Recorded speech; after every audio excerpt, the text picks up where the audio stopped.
नमस्कार, देश की बात में आपका स्वागत है। मैं हूं अखिलेश शर्मा।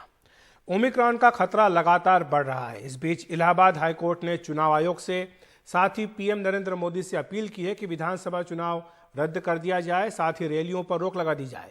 लेकिन राज्य में चुनावी गतिविधियों और रैलियों पर कोई रोक नहीं है। ये सारी पहले जैसी ही चल रही हैं। किसी नेता को फिक्र नहीं दिख रही। दूसरी तरफ राज्य सरकार कोविड को लेकर चिंतित जरूर दिखाई दे रही है।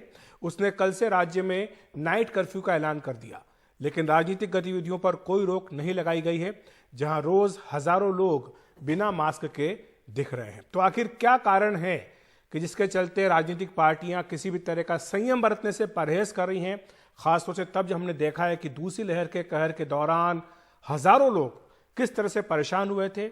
हजारों लोगों ने दम तोड़ दिया क्योंकि उन्हें पर्याप्त मात्रा में चिकित्सा सुविधाएं नहीं मिल पा रही थी। और ये वही दौर था जब उत्तर प्रदेश में पंचायत चुनाव और बाकी कई राज्यों में विधानसभा के चुनाव हो रहे थे। हमारे साथ चर्चा करने के लिए खास मेहमान मौजूद हैं। हमारे साथ वरिष्ठ पत्रकार हेमंत अत्री हैं, साथ ही वकील हैं लखनऊ हाईकोर्ट से SM रहमान फैजी हमारे साथ जुड़ गए, और साथ ही वरिष्ठ पत्रकार ब्रजेश शुक्ला भी हमारे साथ जुड़ गए। हेमंत जी, सबसे पहले आपसे शुरू करना चाहूंगा। आप क्या कारण मानते हैं कि जब साफ दिख रहा है, दीवार पर लिखी हुई इबारत साफ दिख रही है कि तीसरी लहर का खतरा है, सारे विशेषज्ञ चेतावनी दे रहे हैं, ओमिक्रॉन के मामले लगातार बढ़ रहे हैं, ऐसे में बजाय इसके कि संयम दिखाएं, राजनीतिक गतिविधियों को सीमित करें, राजनीतिक पार्टियां बड़ी बड़ी रैलियां कर रही हैं।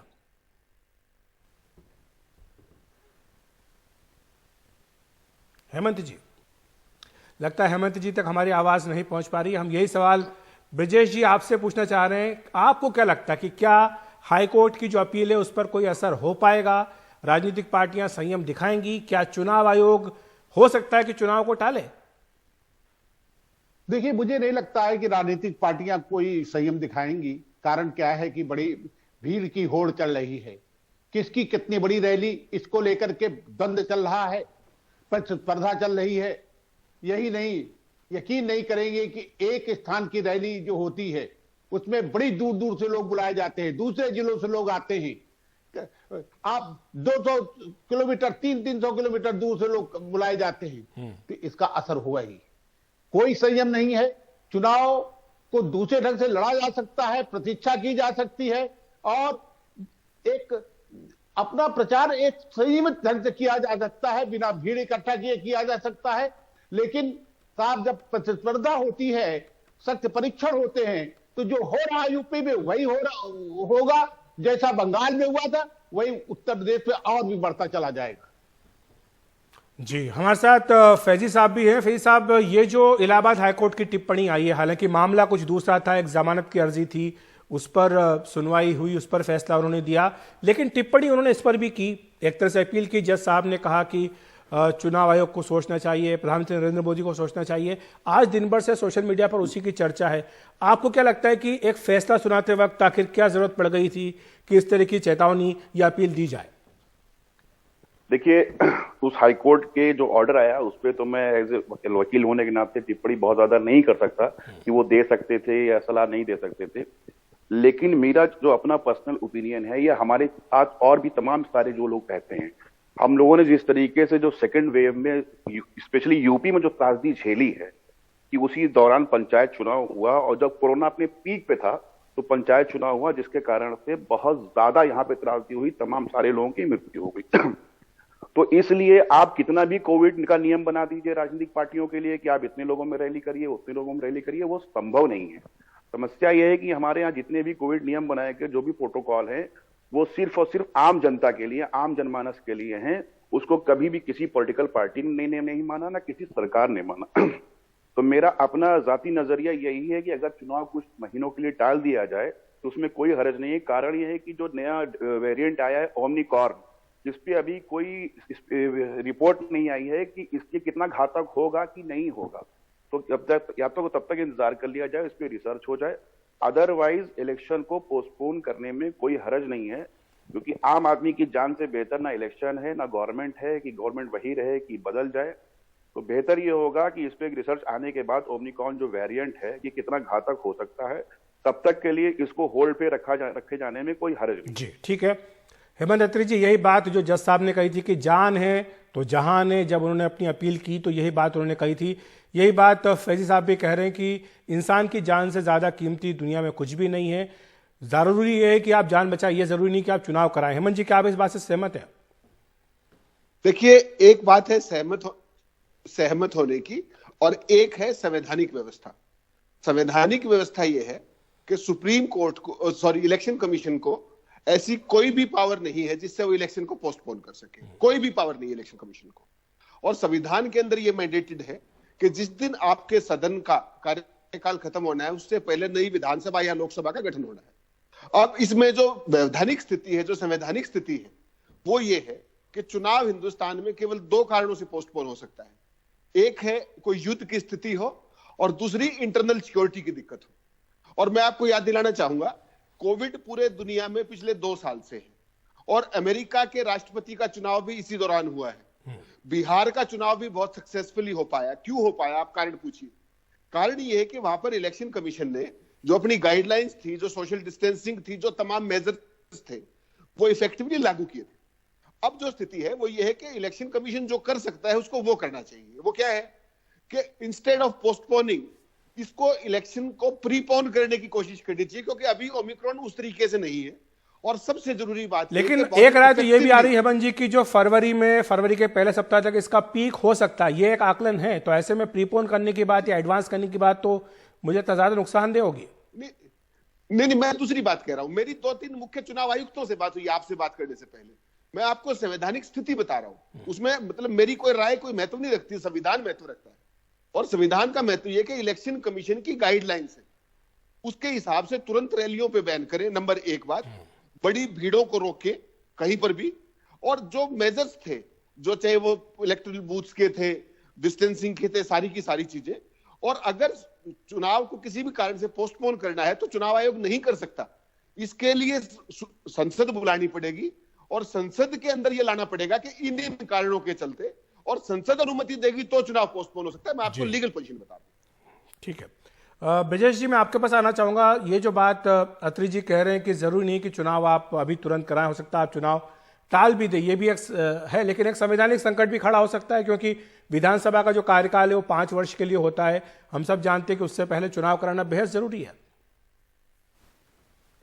चुनाव कराना जरूरी है, इस तरह की स्थितियां कभी नहीं आई। और मान लीजिए आप चुनाव टालते तो किस आधार पर टालेंगे, ये एक समस्या है। और यदि नहीं आप टालते भी हैं तो क्या करेंगे? क्या राष्ट्रपति शासन लगाएंगे? क्यों उसके बाद सरकार नहीं चल सकती जो निश्चित तिथि है। इसलिए सबसे बड़े जरूरी है कि स्वयं दलों को, आप देखिए कितनी बड़ी बड़ी रैलियां हो रही हैं, उस पर प्रतिबंध होना चाहिए।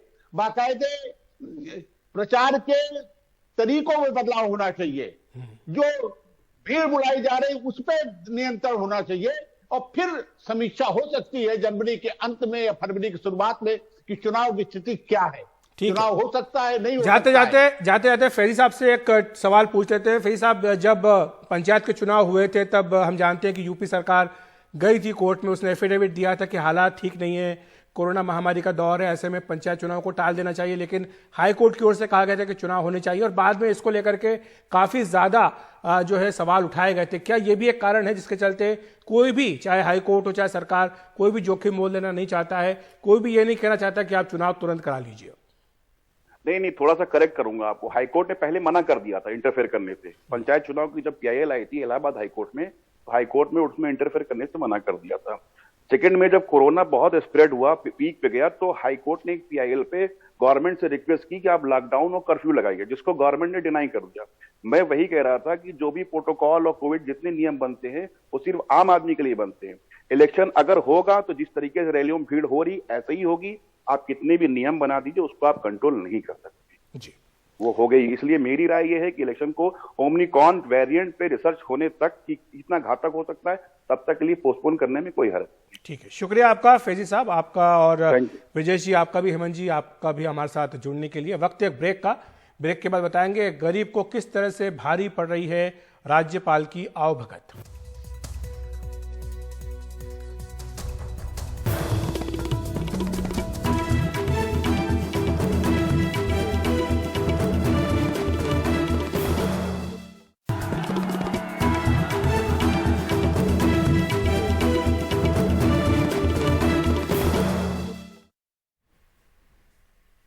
बात करते हैं मध्य प्रदेश की, जहां विदिशा जिले के घाट खेड़ी गांव में रहने वाले बुद्धराम आदिवासी को प्रधानमंत्री आवास के तहत मकान मिला।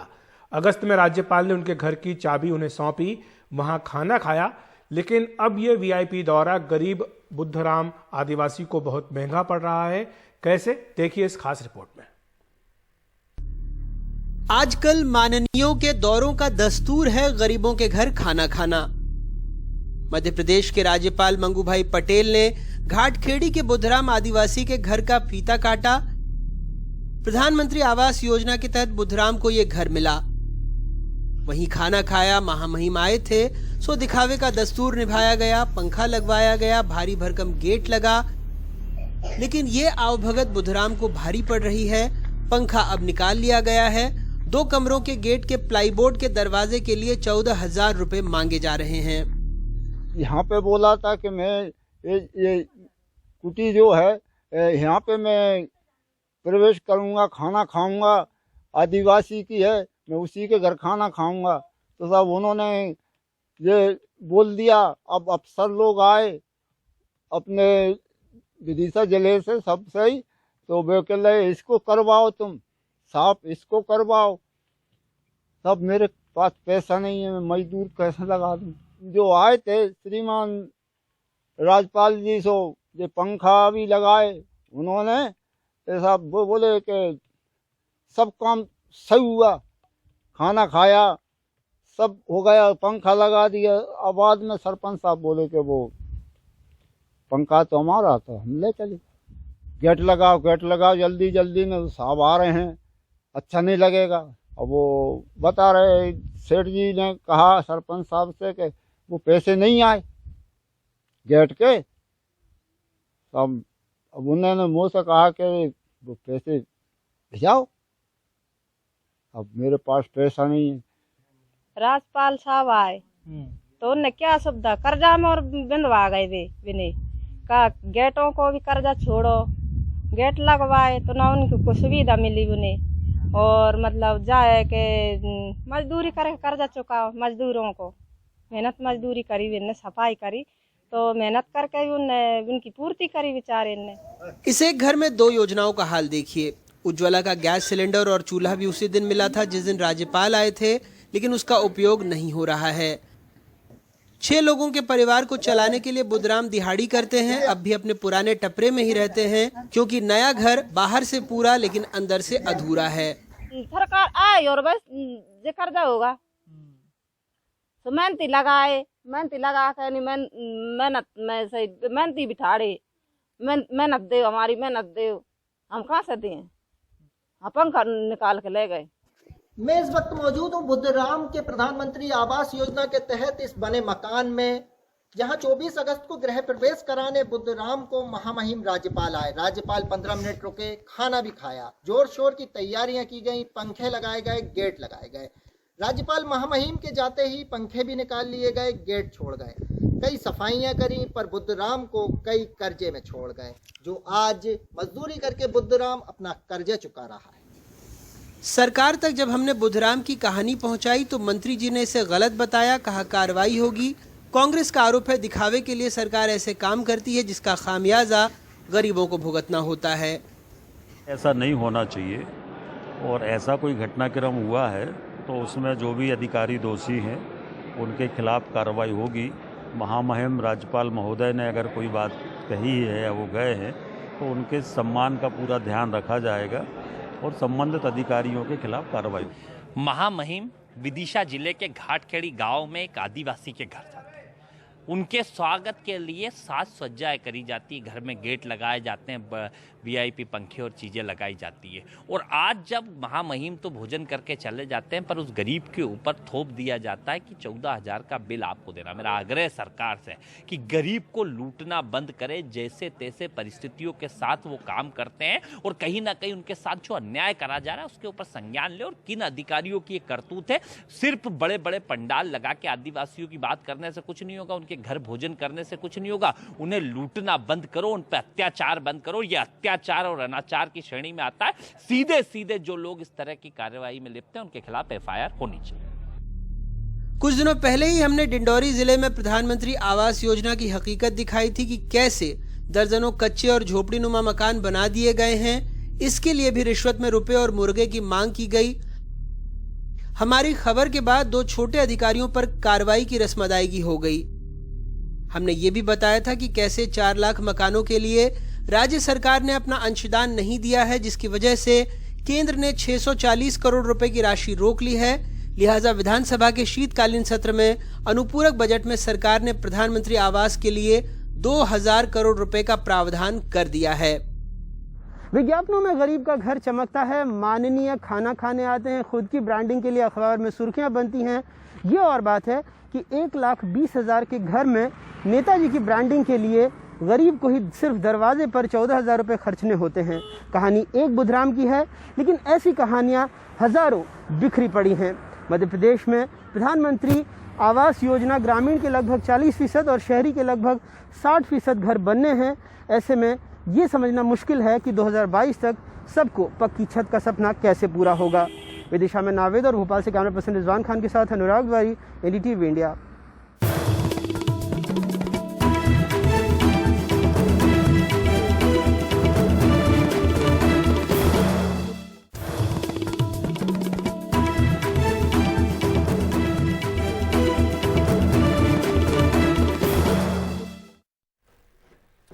जहां एक और कोविड तथा ओमिक्रॉन मामलों में तेजी दिख रही है, वहीं बच्चों में कोविड के बाद होने वाले multi system inflammatory syndrome disorder के मामले फिर दिखने लगे हैं। ये डिसऑर्डर कोविड इन्फेक्शन के बाद होता है। नवंबर-दिसंबर में बच्चों के संक्रमण के मामलों में थोड़ा इजाफा तो है, पर एक्सपर्ट बताते हैं कि अधिकांश को घर में ही इलाज मिल रहा है। मुंबई के स्पर्श चिल्ड्रन अस्पताल में भर्ती 4.5 साल का ये बच्चा करीब 15 दिनों तक वेंटिलेटर पर रहा। जांच में पता चला कि बच्चे को कोविड हुआ था और वो मल्टी सिस्टम इन्फ्लेमेटरी सिंड्रोम से ग्रसित है। बच्चे को इमीडिएटली हमने वेंटिलेटर पे चालू किया और उस हिसाब से उसका मैनेजमेंट चालू किया, और जो उसकी रिपोर्ट सजेस्ट करती थी उसमें उसके प्लेटलेट काउंट्स काफ़ी कम थे, WBC काउंट्स बहुत ही कम थे। तो एक जैसे मैंने बोला कि पोस्ट कोविड कॉम्प्लिकेशंस होता है, तो उसके लिए हमने उसके हिसाब से स्टेरॉइड्स और एक IV IgG इंजेक्शन होता है वो स्टार्ट किया, और उसके सब रिपोर्ट सजेस्ट कर रहे थे कि उसका मल्टी ऑर्गन्स इन्वॉल्वमेंट है, लिवर इन्वॉल्व था, किडनीज इन्वॉल्व थे, लंग्स इन्वॉल्वमेंट था। कोविड के लक्षण के साथ ये बच्ची भी अस्पताल में भर्ती हुई है, लेकिन कोविड रिपोर्ट का इंतजार है। बच्चों के विशेषज्ञ बता रहे हैं कि बीते कुछ हफ्तों से बच्चों में भी संक्रमण के मामले दिखने लगे हैं, लेकिन ज्यादातर फोन कंसल्टेशन के साथ घर पर ही ठीक हो रहे हैं। जो अर्ली दिसंबर और नवंबर का आंकड़ा है उसमें अगेन इन्फेक्शन रेट बच्चों का बढ़ गया है, 10.8% के अराउंड है। और अभी ये जो महीना चल रहा है दिसंबर का, डेफिनेटली सर्दी बहुत ज़्यादा बढ़ी हुई है, तो इसमें सर्दी खांसी बुखार वाले जो पेशेंट है वो बहुत ज़्यादा पैनिक है। तो अभी पेरेंट्स लोग फ़ोन करते हैं और घबराते हैं, अभी बहुत ज़्यादा घबराहट है, पैनिक सिचुएशन है इस तरीके से। बट घबराने की बिल्कुल ज़रूरत नहीं है, क्योंकि जितने भी केसेस अभी हैं वो माइल्ड सिम्टम्स है, लाइक सर्दी खांसी बुखार, जो कि सिम्टोमेटिक ट्रीटमेंट पे पूरी तरीके से अच्छे से कवर हो रहे हैं। हॉस्पिटलाइजेशन लगभग नहीं है बच्चों में। Most of them cold cough सर्दी इसके साथ ही प्रेजेंट हो रहे हैं। कोविड मरीजों की संख्या ऑन द होल बढ़ तो रही है, लेकिन डेल्टा वेव जैसा एकदम ही ज्यादा संक्रमित होना ऐसा तो नहीं हुआ है अभी तक। मुंबई में बीते कुछ महीनों का आंकड़ा देखें तो कुल संक्रमण में बच्चों का प्रतिशत अगस्त में 10.9%, सितंबर में 10.2%, अक्टूबर में 10.4%, नवंबर में 10.7% और दिसंबर में 13 तारीख तक 10.8% रहा। बच्चों में संक्रमण के आंकड़ों में फिर से हो रहे इजाफे से स्वास्थ्य टीम सतर्क है और बच्चों के वैक्सीनेशन की मांग एक बार फिर से उठ खड़ी हुई है। मुंबई से पूजा भारद्वाज, NDTV इंडिया।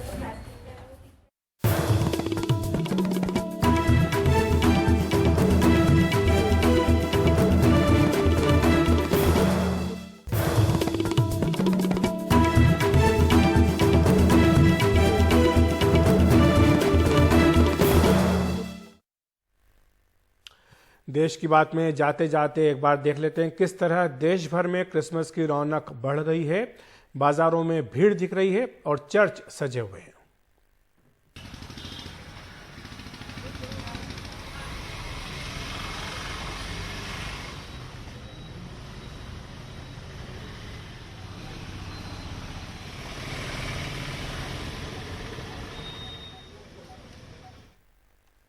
देश की बात में इतना ही। देखते रहिए NTV इंडिया।